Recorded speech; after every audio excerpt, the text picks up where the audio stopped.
June 25, 1950. Just 5 years after the end of World War II, the world was once again on the edge of war. But this time, the battle was not just about territory. It was about ideology. Communism versus democracy, East versus West. And the battlefield was a divided land called Korea. After World War II, the Korean peninsula was split along a line known as the 38th parallel. In the north, a communist government backed by the Soviet Union rose to power under Kim Il-sung. In the south, a democratic government supported by the United States was formed under Syngman Rhee. Two governments, two systems, one nation divided. For several years, tensions simmered across the border. Then, in the early hours of June 25, 1950, everything changed. North Korean forces launched a massive invasion across the 38th parallel. Tanks rolled forward, artillery thundered, and thousands of soldiers marched south. Within days, the capital city of Seoul fell to the invading army. The world watched in shock.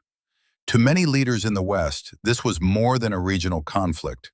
It was the first real test of communist expansion during the Cold War. Under the banner of the United Nations, a coalition of nations came together to defend South Korea. Leading the military response was American General Douglas MacArthur.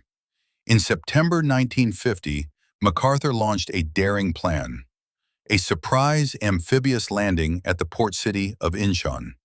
It was a risky move, but it worked. The attack caught North Korean forces completely off guard.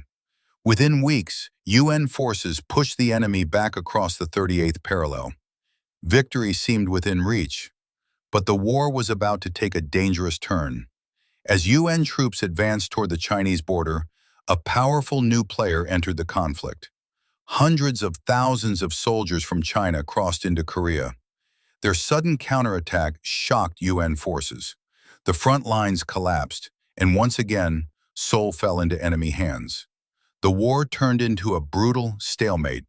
For the next 2 years, soldiers fought bitter battles across frozen hills and devastated cities. Neither side could gain the upper hand. Millions of lives were lost. Entire towns were destroyed. Finally, in 1953, negotiations brought the fighting to an end. An armistice agreement was signed at Panmunjom.